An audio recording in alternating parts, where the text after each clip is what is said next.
safety if weather's getting bad. And we also know with weather getting bad, connectivity to the internet sometimes is affected by that as well. So feel free at any time to chat if you need to hop off, and we'll plan to record this and share this out if you can't attend. Otherwise, we'll wait a couple more minutes before we get started.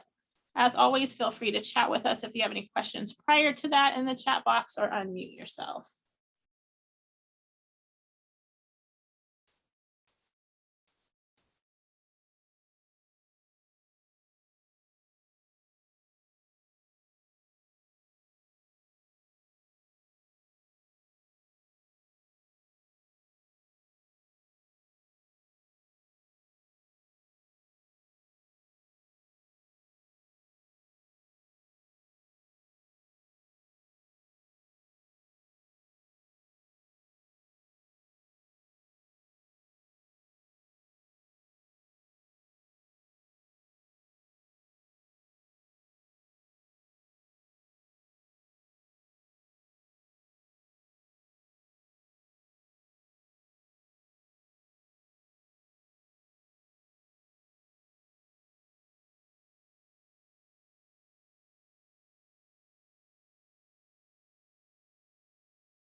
All right, let's go ahead and get started. It looks like we have most participants, and we're just missing a few more who may be affected by the weather or just joining a little bit late.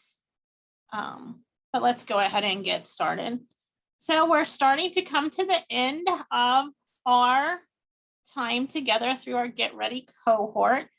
Today we're going to be talking about our final pillar, fundraising and funding.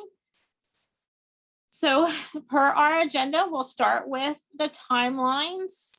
We will add a little bit more into this webinar about governance, just because we had such great engagement last week that we wanted to follow up with some of the parts of the application, just a high level review of what to expect there before we go into funding. And then we will talk a little bit about efforts from current Ready Start networks and finish up with the application section related to funding and a reflection activity before next week. So we're going to have one webinar remaining after today. So that will be next week, and it will be our wrap up webinar. So we did send out a poll, and we'll talk about that a little bit, talking about what things you would want to see in the wrap up. And we plan to have a few more guest speakers come on and really just end our session and making sure that you're ready to apply should you be interested. And once again, just a reminder that intent to apply for cohort 4 is due on the 31st at noon, and you can just email that to me, and my address is here. Once again, the application timeline, true to my promise, I'll remind you about it every time we're together. So finishing our Get Ready webinars within the next week, and then moving on to time for intent to apply. April 7th will be the initial applications. The 12th through the 13th will give you some feedback with the final application date of May 6th. Any questions about the timeline as it's getting closer? All right, wonderful.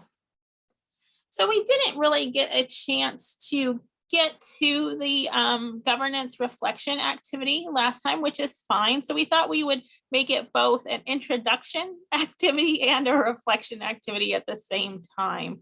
So what I can do is share the job description here on the screen for those of you who haven't had a chance to look at it. And I think we can also drop it into the chat box.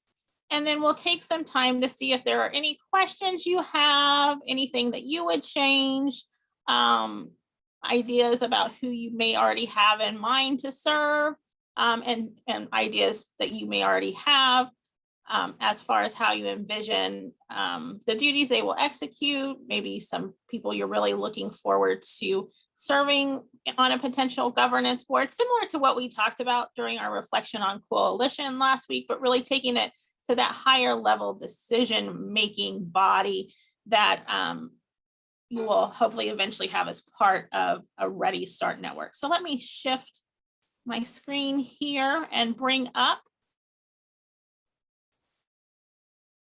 the job description. Let me see if I can make it a little bit bigger for you here. Oops. I have too many things open here. Let's zoom.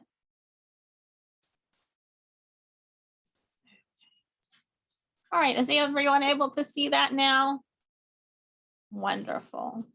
So you can see on this template that there are just places for you to insert your vision and mission once you have those.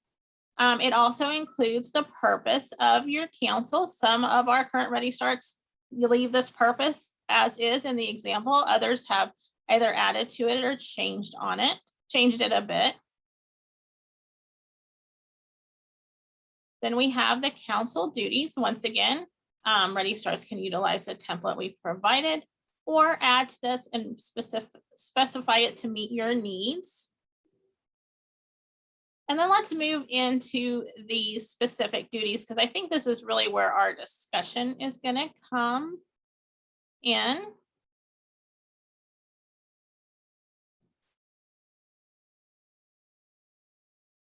There we go. So I'll open it up to the floor as you're looking at these. Are there any of these you have questions about? Any thoughts you have as to how you envision the role of your council members, or thoughts you've had if you had time to look at this prior?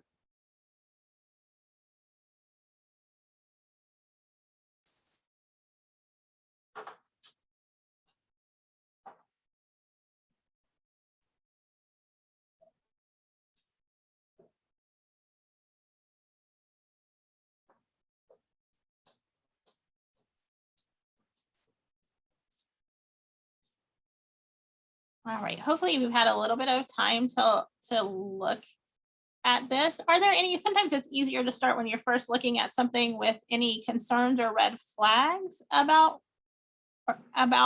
council member duties, questions you've had since we talked last week?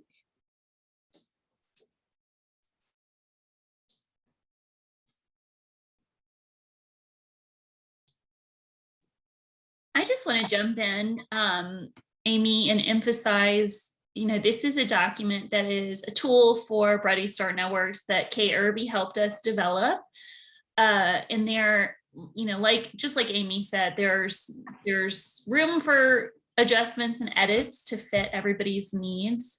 But something I kind of wanted to draw people's attention to, which will impact our conversation later today, is this very last line, which is council members are required to communicate opportunities and threats to the organization in a timely manner. I want to focus mostly on the opportunities portion. So today, later in our webinar, we're going to talk a little bit about the fundraising or funding component of Ready Start Networks. And it's one that brings a lot of people pause and they say, when am I required to start doing this? And what would that look like? And I do want to point out this line in particular because of almost all of the successes we've seen so far in our Ready Start. So for example, a number of them have received grants, a number of them have, I know one in particular that I'll point out later has a relationship with a foundation who's raising money on their behalf. So when it comes to funding, it's really important that before you even get to that pillar, you think about who can serve on your council and who can maybe connect you with these new opportunities. Because in all of those situations where additional funding has been secured, it's because one person knows one person who's on their council, or it's like a connection, a relationship builder, or they got introduced to the right person at the right time who presented an opportunity and said, hey, Baptist Community Ministries is really interested in your work. There's a grant opening. Can you apply for it? So I do want to point out that, all of our pillars are interconnected in this way. And I wanted to draw your attention in particular to this last line, because you want council members eventually who can help you make those connections and bring opportunities to the group. So that's all I wanted to jump in and say. Thanks, Amy. Thanks, Lizzie. Perfect. And we know this is kind of the first time you all are looking at it. So what we may do too in thinking about, you know, potential members that have connections or can make connections, and really looking at that opportunity piece to see if any of you have had any more thoughts related to, I know there was a mention last time of current coalition members that maybe would be poised to take more of a leadership role and move into governance. Any more thoughts, questions, comments on that before we move on? Or thoughts about what Lizzie just shared? Oh, now that you mentioned that, there is that one person I would like to get that might have a connection.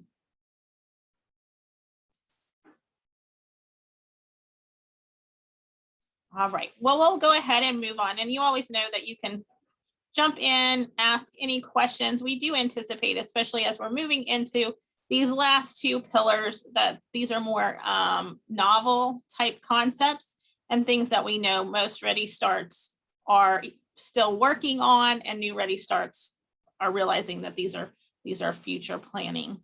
So speaking of that, I wanted to real quick highlight and reflect on some portions of the governance application questions. We had some discussion last week that we at the department understand that this is a very conceptual portion of the application for our incoming Ready Starts. We know that you're just now possibly thinking of these structures, that anything you have will be very conceptual. And one thing I mentioned last week that I want to make sure I mention again this week is that you will not be judged in your application as far as if this is a very defined and granular strategic plan for governance at this point in time.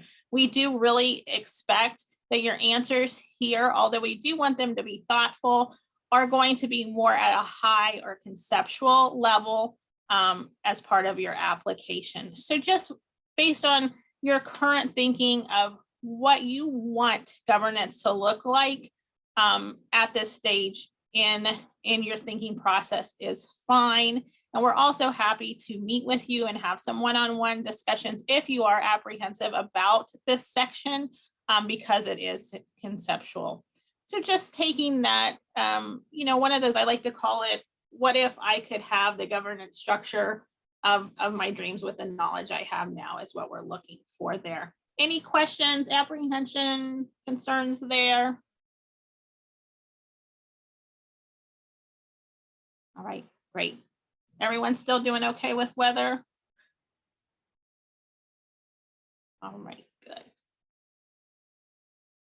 Okay, so I kind of got ahead of myself here. So remember, it's just a broad plan. Okay, so your reflections here would be a broad plan, a reflection, okay, and some specific and broad topics that the governing body will address. So you can see that not every detail has to be worked out very high level for as part of your application.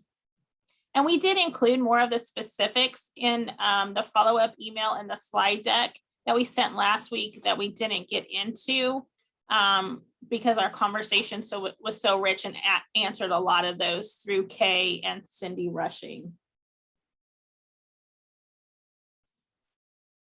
All right, so we want to really quick take the opportunity. We sent out in the email, but I know everyone's email boxes, if they're like mine, are extremely full and everyone is extremely busy, to give you an opportunity to take this readiness for Ready Start poll. And I believe Lizzie just dropped it in the chat box. So this poll just gives us an idea as to your thinking and where you're at as we get closer to the deadline for the letter of intent to be a Ready Start, as well as thoughts you have as far as what you want to see in our final session together and what you feel is most beneficial. So we'll go ahead and pause now and allow you to have, what do you think, Lizzie, about 3 to 5 minutes to complete this poll if you haven't already. And then we'll shift into talking more about fundraising. I do want to say I have Acadia and DeSoto have completed it, but we would need everybody else to. Just one per network will be all we need.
All right, we're going to take probably just a couple more minutes to get responses in, and then we'll make the shift.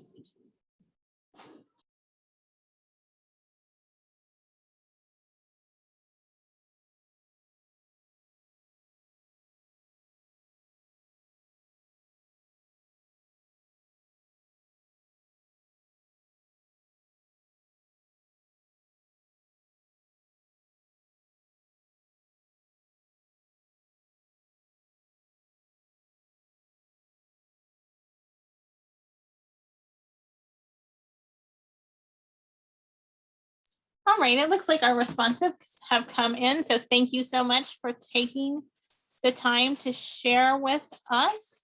I'm going to turn it over now to Lizzie to talk to you a little bit about the fourth pillar of fundraising.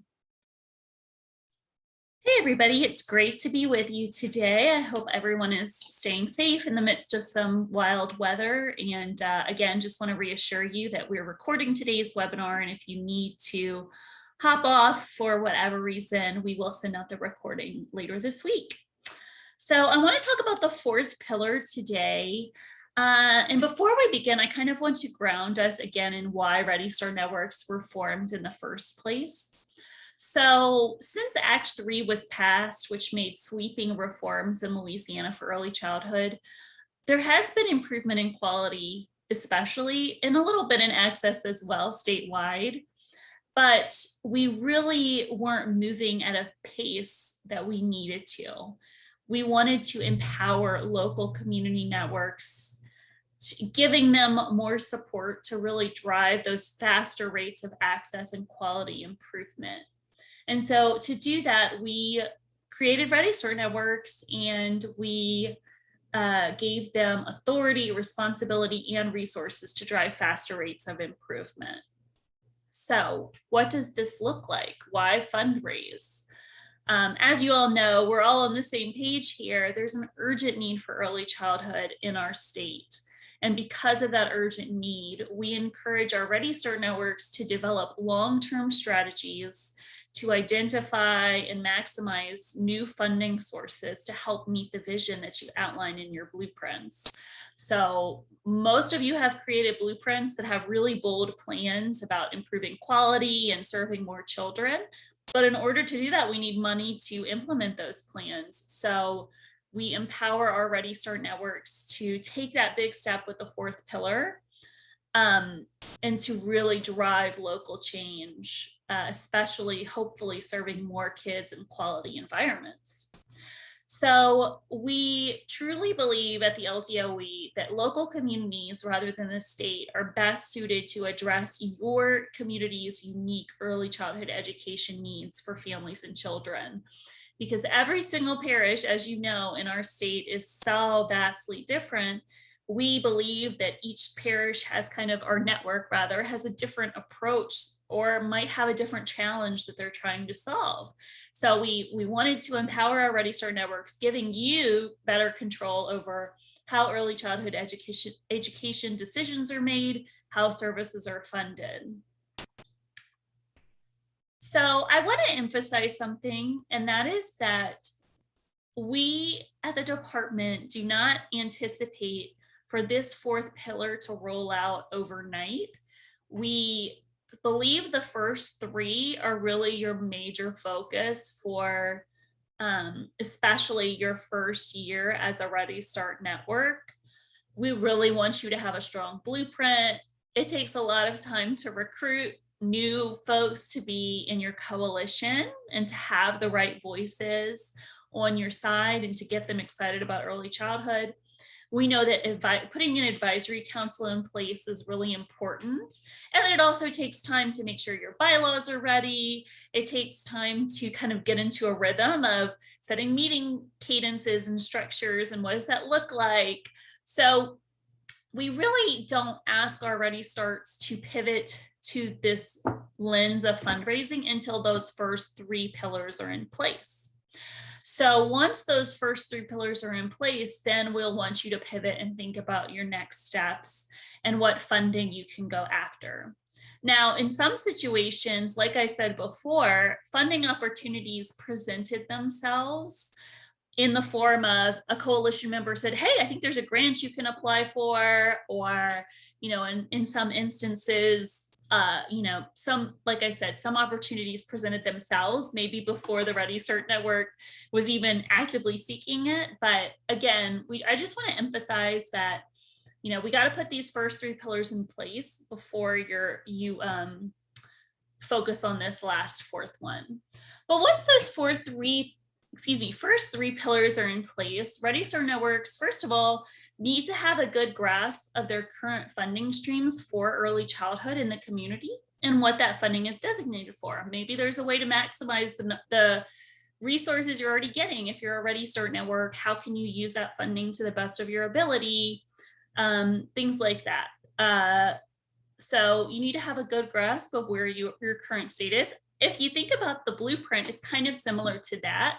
Before you set goals, you have to create your analysis of current state and write a little bit of background about your network. And it's kind of the same way. Before we think you need to go out there and lead the charge looking for additional funding sources, you need to have a good understanding of the funding you already have. Secondly, Ready Start networks need to assign realistic funding targets for each blueprint goal. So for example, if one of your blueprint goals is to make sure there's curriculum in every early childhood classroom, then you would need to calculate that so that if a funding opportunity presented itself, you would have that number on hand and say it would cost X amount of dollars to achieve goal number one in our blueprint, or whatever that might look like. And finally, then you would start having these conversations with your coalition or your governance structure, letting them know, hey, we need to brainstorm what funding opportunities can we go after? Are there grants? Or is there a local millage we want to seek? Do we need to seek the advice of experts in this situation? So only then would we ask you to seek these additional funding opportunities after you've kind of taken all of these preliminary steps. So here are some of the early wins we've seen with Ready Start networks that are already established. So for example, Orleans secured funding from the mayor's office to institute a city seats program. So that didn't just happen overnight. That happened through relationship building, meeting people in the mayor's office, creating a presentation and getting on their radar, and making an argument for why early childhood is important and why some of the city's budget should go toward seats for birth to 3 children. Iberville also received a grant from Union Pacific to support 6 birth to 2 seats in the network. Again, 6 seats, not a huge amount, but it's still a step in the right direction. That's 6 more children in a rural area that are now getting funding.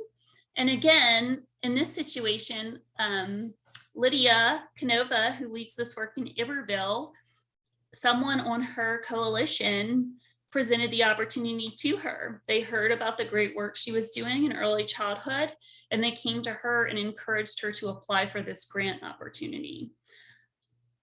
The same thing kind of happened in Jefferson with Baptist Community Ministries. They got 2 different grants, one to support a marketing campaign when they first became a Ready Start network, and another that was a 3-year grant for professional development. And again, it all had to do with relationship building, and someone on their coalition presented this opportunity to them. And fourthly, one of our newest Ready Start networks, which is Caddo, they have a partnership and a relationship with the Community Foundation of North Louisiana. And the Community Foundation, which they kind of took the initiative to raise funds for birth to 3 seats. So the Caddo Ready Start network has not necessarily been the one out there asking people for money. They made a partnership with the Community Foundation, who is doing that on their behalf. So again, it all comes back to that second and that third pillar: relationship building, getting to know more people in your community, and getting that good word out there for all the important things you're doing. Amy, is there anything else you would add there while I take a little water break? Not specifically. I would just piggyback a little bit and say that not only just or I would say that these partnerships, kind of like the one with Caddo, sometimes come unexpectedly. The opportunities come unexpectedly. The partnerships are already there, but once you really start sharing the vision and the mission and the scope of the work, it cues your partners as they're learning more into maybe creative or expanded thinking, and they start proactively making connections that otherwise wouldn't have been there, or more strategic thinking, where they're taking something that may have funded something before and realizing that it could, within its parameters, do support the work that you're doing as well. So it's been really exciting to hear these aha moments come through partners to their Ready Start leaders. Right. That's a great point. Thank you, Amy. And I will add, I forgot one more. In St. Charles Parish, they have a very collaborative and excited coalition. And they had a very simple problem where I believe a teacher couldn't afford to take a course that she needed to. I don't remember the exact specifics, but something as simple as a teacher needed funding. I think she had a lot of children to support at home, and someone on the committee had a connection and said, oh yeah, we can pay for those courses for her. And of course, that's a small scale problem solving situation, but I feel like just starting there is a good place to start. Bringing simple problems that could potentially be solved by your coalition members. Again, like Amy said, opening their eyes to the work that you're doing and what some of your needs are. There could be so many different windows for opportunity that we don't even know about. It just takes meeting the right people and giving them good pitches and telling them, why the work we're doing is so important. So I do want to take a moment to look at the funding section of the Cohort 4 application. I will say we invited a couple of different Ready Start networks to join us today, and unfortunately none were able to join today, but we do have one lined up who will be joining us next week. I know there's nothing better than to hear directly from them, but seems like today is a busy day for some people's schedules, so it didn't work out today. But I'm going to go over the Cohort 4 application today in the funding section. So if you have any questions, please feel free to share in the chat. And do want to also emphasize that if it's helpful to you to take notes on the application itself while I'm sharing this, or to visit the application as soon as the webinar is done and start working on those sections, that makes sense to me. So whatever, we just want to make sure you guys understand what we're asking for in the different sections and that you don't have any questions about the application itself. So let me move forward then. So there are 8 questions in this section. The first one is kind of breaks it down. There's a section, number 1 asks, what's the total amount of federal funding across all early childhood programs? And then the second question is about the state. And then the third is about local and private funding.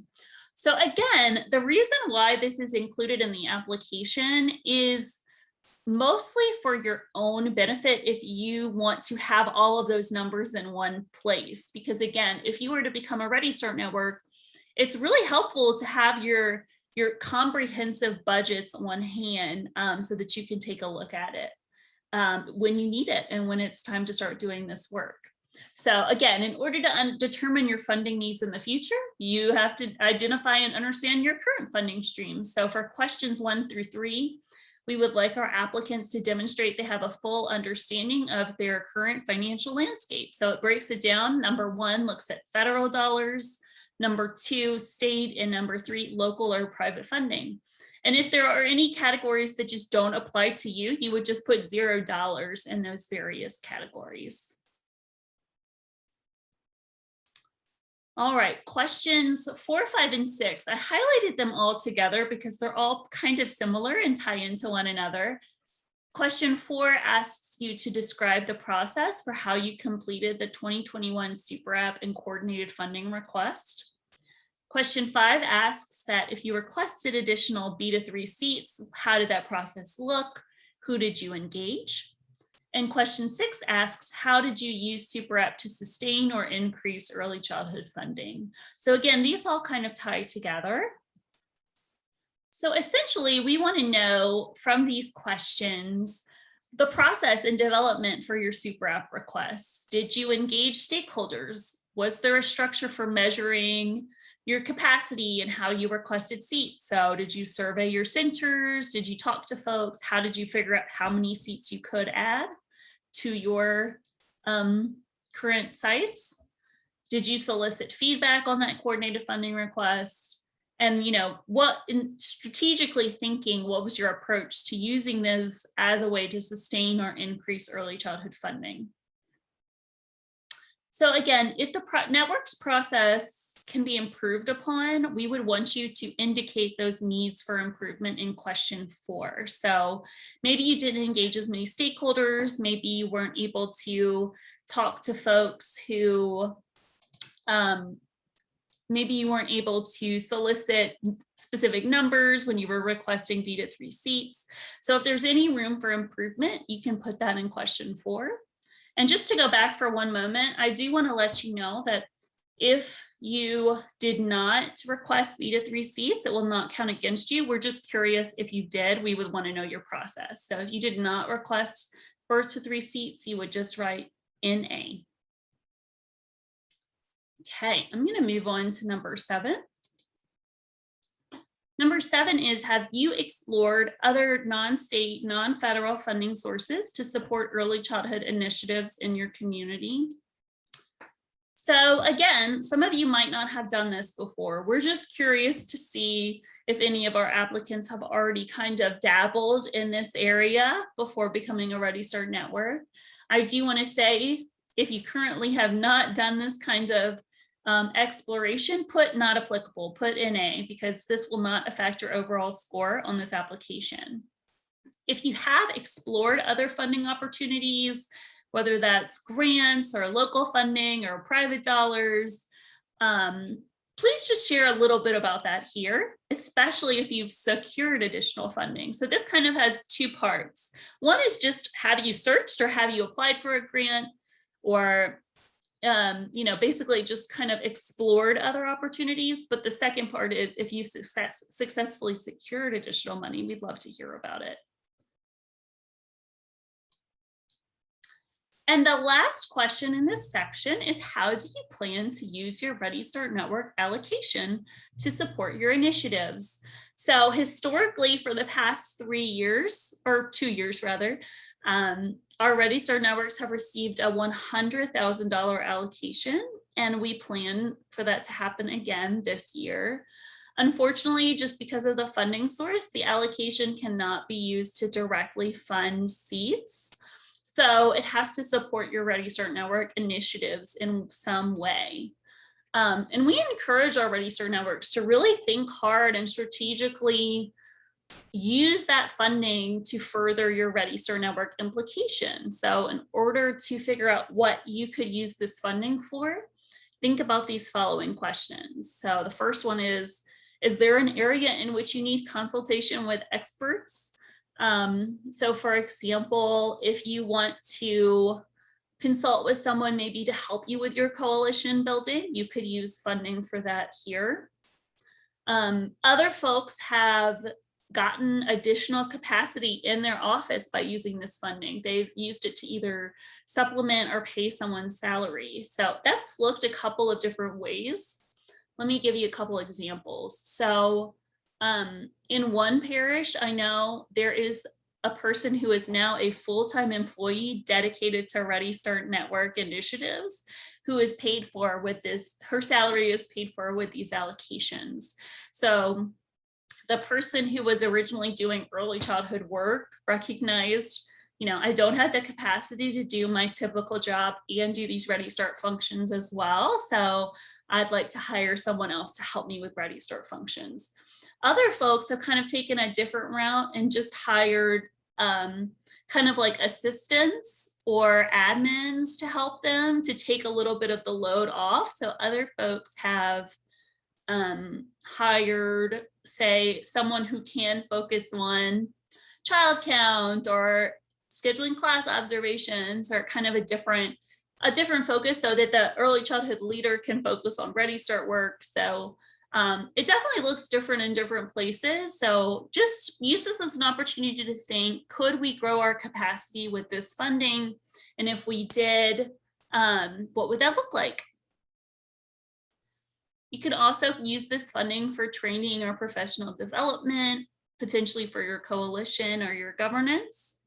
And you could use this funding for an information campaign. So a lot of folks, I believe Carmen from Tangi came on at the beginning, at the very first Get Ready webinar, and she talked a little bit about how they updated their website and a logo, and they really got their name out there with this information campaign, and they were able to do so with their Ready Start Network funding. Looks like we have a couple of chats. So as of right now, this is it. So I see, is the annual allocation the same amount, and will this be a one-time allocation for the upcoming year? We plan to give an allocation every year. It's kind of dependent upon funding. So I know some people who say, I'm not going to hire someone for a full year if I don't know what my allocation is next year. So if that's the case, in other situations, they have just hired a consultant to help them with this work. And that's been a good solution for them as well, to kind of alleviate the burden, but also, not have to depend on a salaried employee when you're not 100% sure what the allocation will be next year. So at this time, I couldn't say you will 100% sure get $100,000 for the next fiscal year. We kind of use grant funding to help this, but if that's a problem, then you can definitely use it maybe for a consulting purpose. Amy, is there anything else you would add, or creative ways you've seen people use their funding? Yeah, there's been some, because of that concern, that, as Lizzie said, do look more at a contractor, but there are also some networks who, to my understanding, have gotten a bit creative and looked at, braiding funding and different ways to fund part of a position with their allocation and part of the position with another funding stream.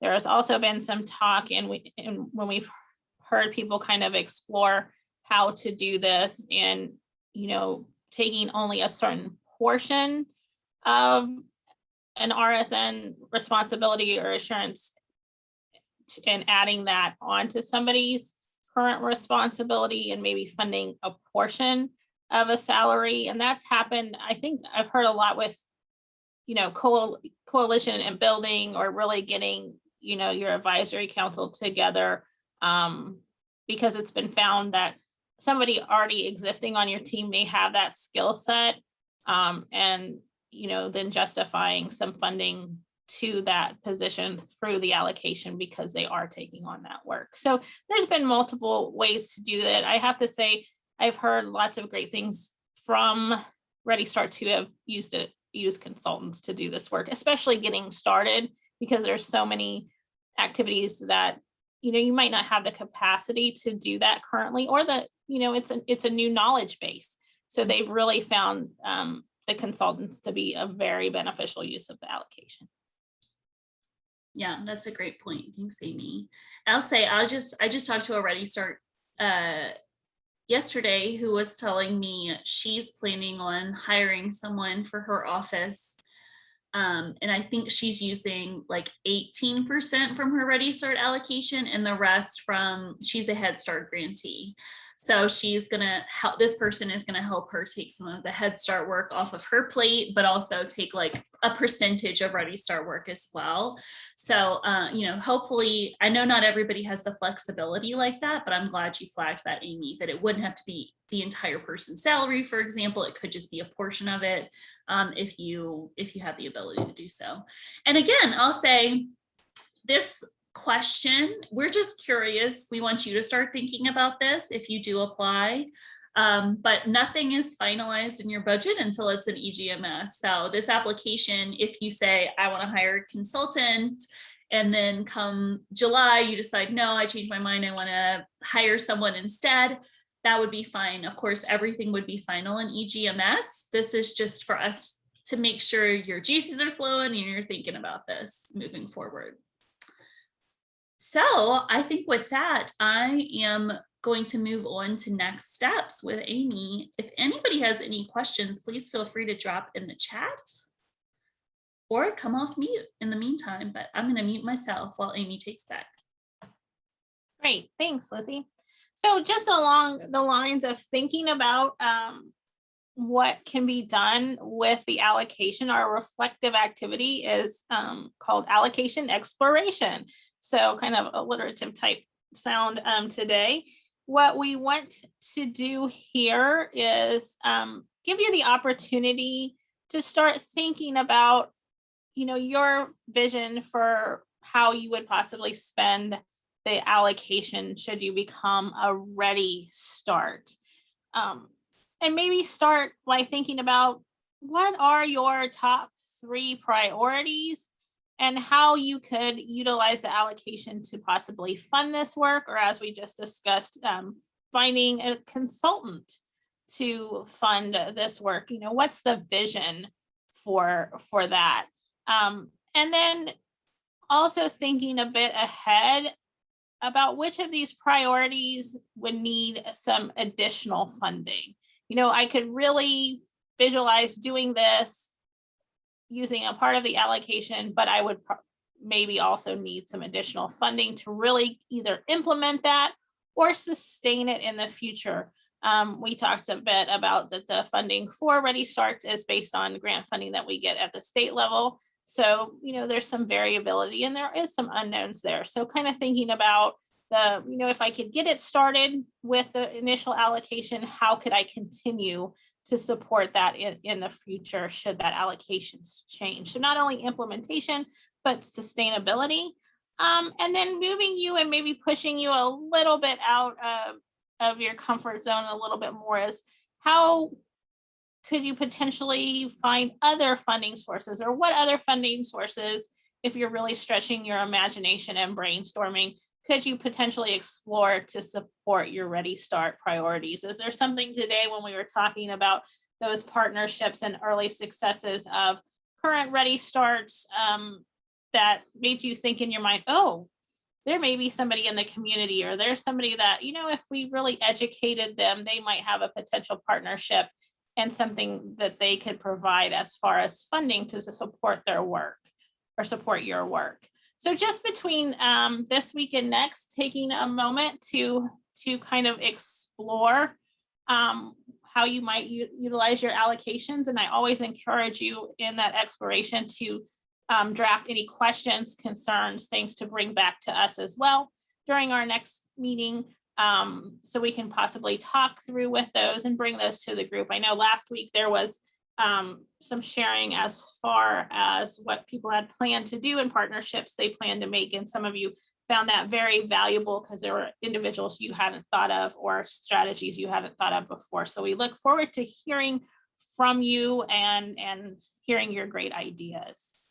Any questions about the activity? And I do want to add, this is just a reflection activity. Nothing has to be submitted to us or turned in or anything like that. We just wanted to get you thinking about these things. Great. That's all. Perfect. All right. Well, thanks everybody for your time today. I hope everyone is safe in the midst of the wild weather. And we will share this webinar via recording sometime soon, hopefully later this week. And everybody stay safe and take care. Yep. Thank you, everybody. See you next week. All right, thanks.